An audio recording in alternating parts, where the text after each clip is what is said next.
We're going to talk about fluid sampling, and there's two recommended methods of fluid sampling. That is the vacuum pump and the oil valve probe. Okay? The vacuum pump is used on non-pressurized systems, and the oil valve probe is used on pressurized systems. So we're going to demonstrate on this 320 excavator doing a sample of the final drive. Prior to taking our fluid sample from the final drive on our 320 excavator, we need to mix the oil up in the compartment. So when we take our sample, we get a good representation of the oil that's in this compartment. To do that, you need to drive the machine in order to rotate the final drive. And once you have mixed the oil up, then you need to park the machine so the level line is parallel with the ground, with your drain plug located at the bottom of the compartment. Once in that position, we can remove the fill plug and take our fluid sample.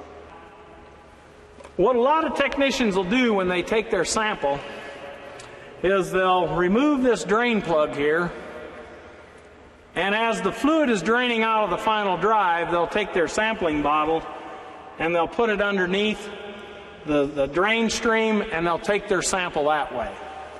And if you do that, you get a very poor representation of the fluid that's in that compartment.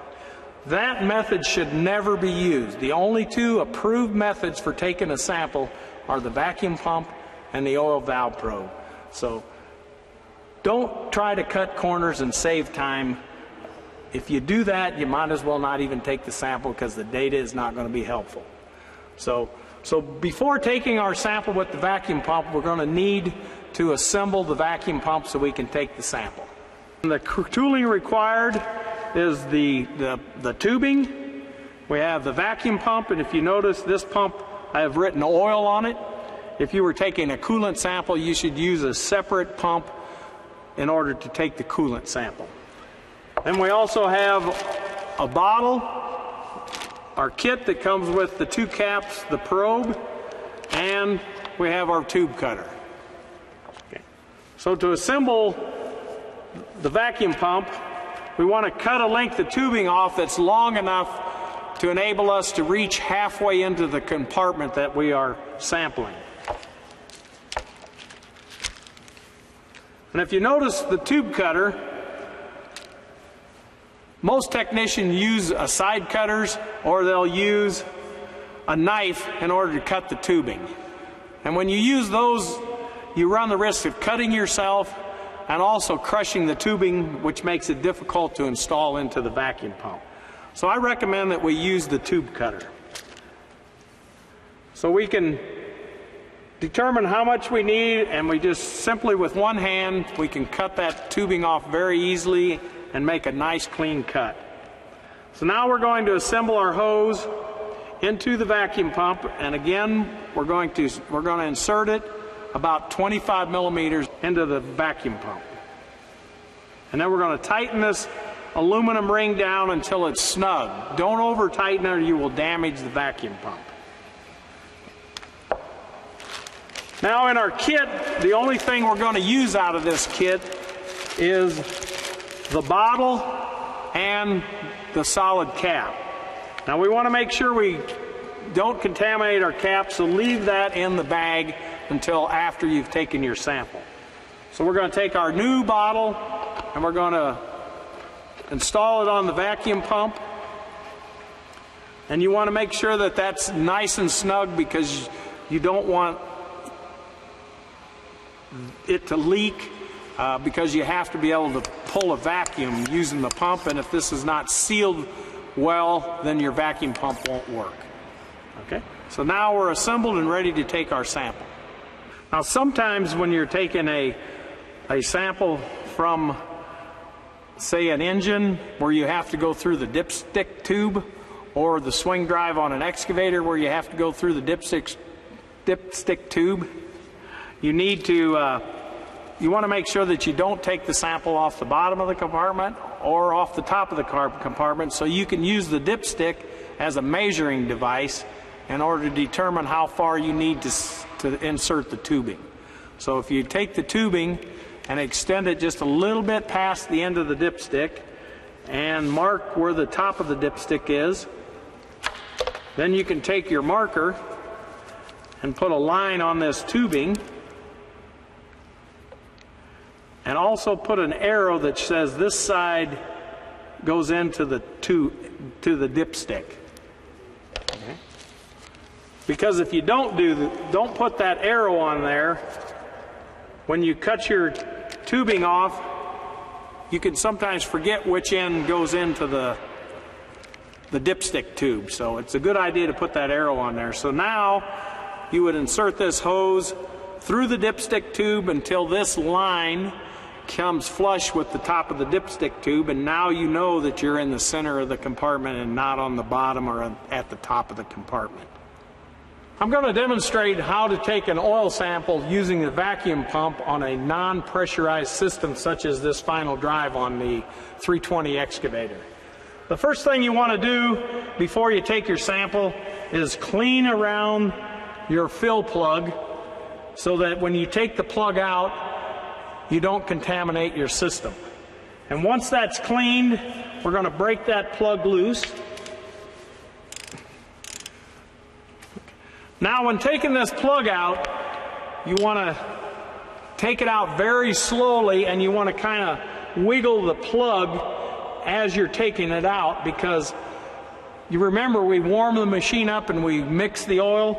There could be pressure inside this compartment, and if you take this plug out too fast, then you're going to get sprayed with oil.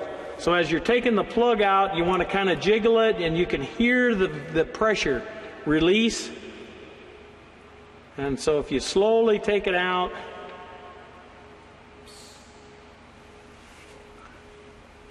we now have our system open.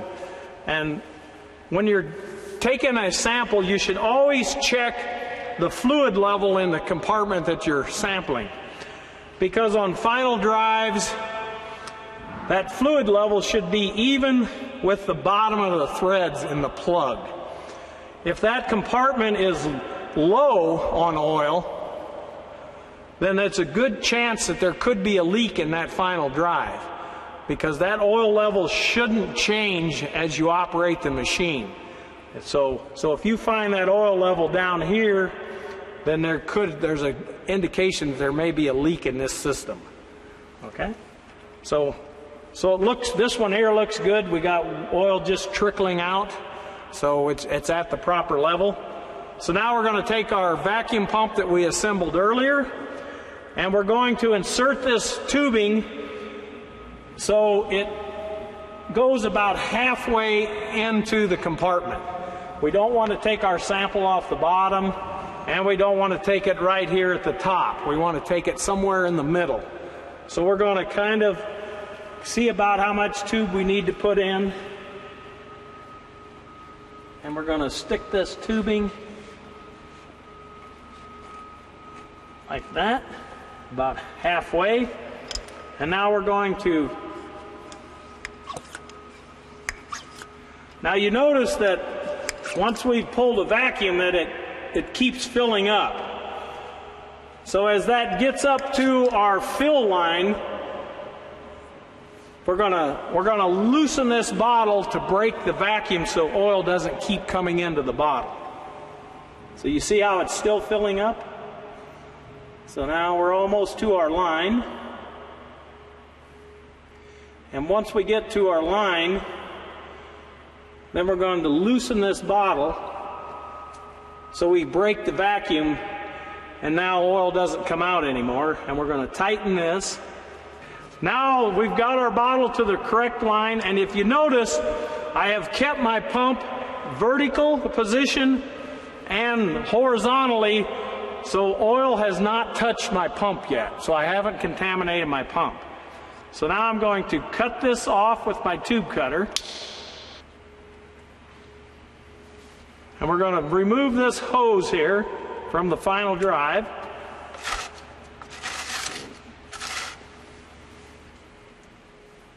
Then we're going to put our plug in, so we don't get any dirt in our compartment. Okay. Now we're going to remove the bottle from our pump.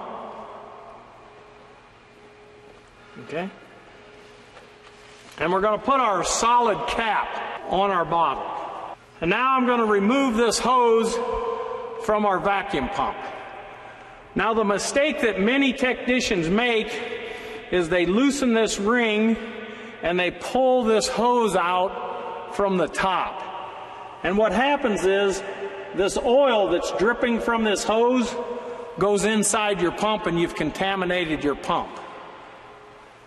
So rather than pull it out this direction, since we've cut it off up here and there is no oil up in here, we can take that hose, loosen the ring, and we can shove the hose out the bottom and take it out that way, and now there's absolutely no oil that got into my pump. So now we're going to take our bottle here and we're going to write on it final drive oil.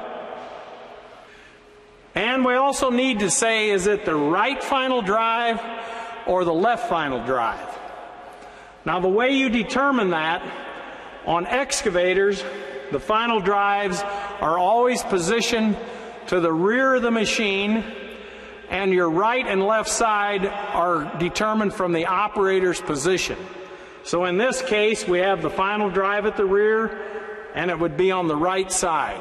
Now it's critical that you determine the correct final drive, because if there's a bad sample and they need to do some more investigating on the final drive, you want them to make sure that they're looking at the correct final drive. After you've taken your sample, you want to inspect the O-ring on your fill plug to make sure it is not damaged, and replace if necessary, and then reinstall the plug.